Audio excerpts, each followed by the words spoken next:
Honourable Senators, I rise today to voice my concerns about the expansion of assisted suicide in Bill C-7 and the potential ramifications for Canadians suffering with mental illness. Currently, people suffering with mental illness as a sole condition are excluded from accessing MAID under Bill C-7. At least that was the case until earlier today. I submit this prohibition must remain intact. Already, several other parliamentarians have indicated a willingness to begin to push that boundary with a sunset clause that would lift the mental illness exclusion after only a few months. And in fact, shockingly, this was passed in the Senate today. So, to the government and to members of the House of Commons, I am pleading with you not to do this. We must not move toward the offering of assisted suicide to people suffering from severe mental illness. There are simply too many unknowns and the risks are too great. During our legal committee hearings on the matter, some pro-MAID advocates argued that the mental illness exclusion was discriminatory, given that people with intolerable physical suffering are allowed to access MAID. Many medical practitioners disagreed. Among them was psychiatric expert Dr. Sonu Gain, who said, quote, "Some have suggested that the unpredictability of mental disorders is no different than that of physical disorders. This is simply untrue. We do not understand the pathophysiology of almost any mental disorder. It is a false equivalence to equate the unpredictability of illnesses like cancer, neurodegenerative diseases, or disorders with known underlying biology with mental illnesses that we lack fundamental understanding of," quote. Dr. Gain went on to say that not only is there a lack of consensus in the psychiatric field on the irremediability and predictability of mental illness, but also a lack of evidence. He stated, quote, "Pretending that there are no differences between mental illness and physical illness for the purposes of MAID borders on, and I think I'm qualified to say this, delusional. It is not about infantilizing anyone or removing their autonomy.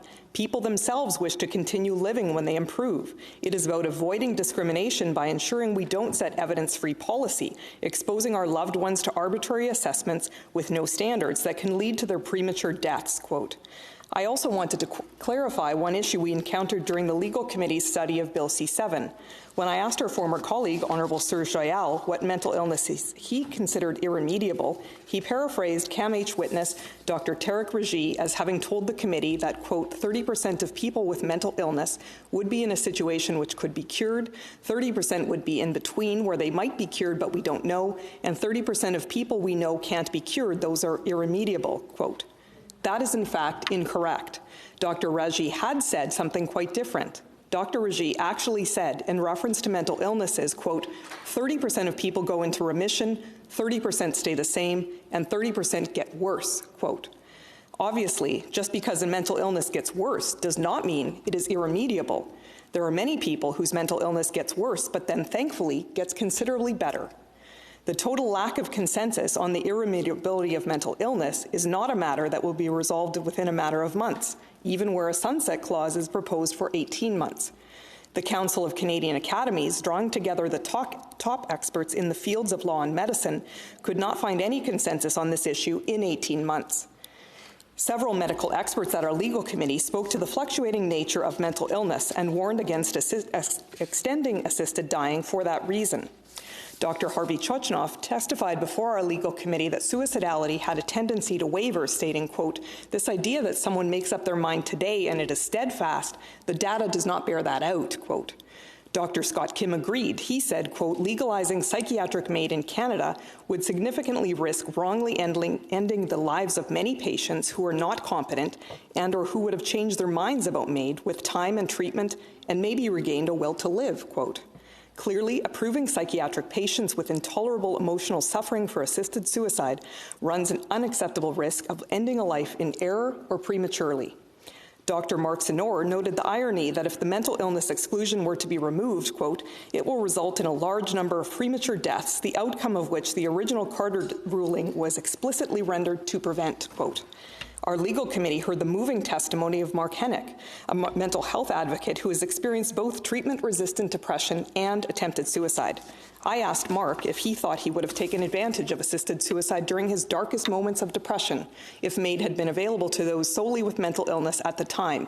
He responded, quote, "I absolutely would have. The suffering was so grievous that I couldn't see anything out of it. I hope I never fall into that place again where I can't see outside of my own blinders, the blinders that the illness has put on me, because I don't think this should be an option. I've had a beautiful life since I was able to get to the other side of that mountain," quote. There are some medical experts and academics who are pushing to extend assisted suicide to those suffering with mental illness. We've heard from a few of them at committee, but by and large, this is a small but vocal group within the community. Some of their views tend toward the extreme. Professor Jocelyn Downey, for example, said at committee that there should be no legislated minimum age for children to access assisted suicide. I think most medical practitioners and Canadians would disagree. Yet another, Dr. Derek Smith, touted his ability to assess capacity and consent of psychiatric patients for MAID. He revealed proudly that he was the psychiatrist who provided the assessment of EF, the case that Senator Simons just referenced, a woman with a rare psychiatric condition who was approved for MAID in 2016 by the Alberta Court of Appeal. Dr. Smith admitted that he made that assessment only by reviewing her medical file. He did not examine her, nor did he ever meet her before approving her death. It is shocking that this pro-expansionist MAID advocate believes his assessment meets his profession's standard of care. As noted, some senators proposed amending Bill C-7 by placing a sunset clause on the carve-out of mental illness as a sole underlying condition. I could not be more opposed to this idea, given the difficulties I've already described regarding the unpredictable nature of mental illness. But there also seems to be a misunderstanding about what a sunset clause would achieve. It would not just postpone the question of whether to include mental illness as a sole underlying cause until a consensus on the matter of irremediability of mental illness could be found, if ever. At the expiration of a sunset clause, psychiatric MAID would automatically be allowed. It would be a sunset clause to actually sunset the lives of vulnerable Canadians. I think that is an incredibly dangerous idea, and I would encourage the federal government and members of the House of Commons to think twice about considering it. Honourable Senators, we need to reflect extremely carefully on any expansion of assisted suicide. There are already unanticipated risks when boundaries are moved. Take, for example, the effect that it would have on women. Given that psychiatric MAID is enacted in only a few countries around the world, data is largely limited to international sources. But Dr. Scott Kim presented evidence that, quote, a robust, consistent finding across countries over time, quote, showed that 70% of people who seek psychiatric MAID are women, and this is in keeping with the higher number of women who attempt suicide. Currently, women are 2 to 3 times more likely than men to attempt suicide, while men are 3 times more likely to die by suicide because they use more lethal means. Extending MAID for psychiatric reasons alone, however, would increase the risk of death by suicide for women because it would give them direct access to the guaranteed lethal means of suicide.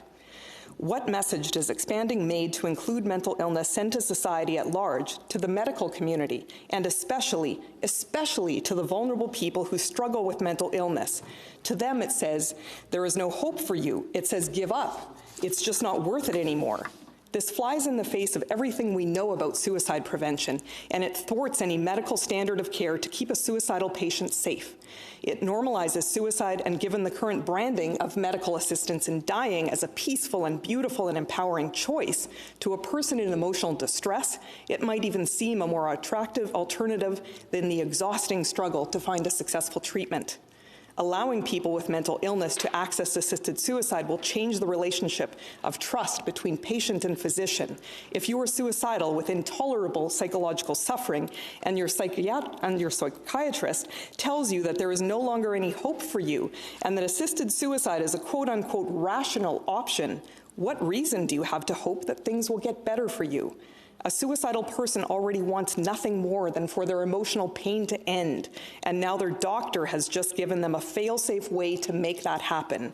It is well known that access to the means to suicide is a significant risk factor for its completion.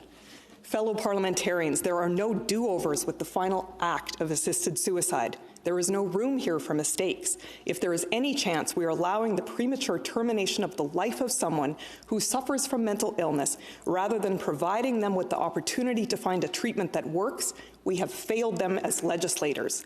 We simply must err on the side of caution and maintain the mental health exclusion in Bill C-7. Thank you.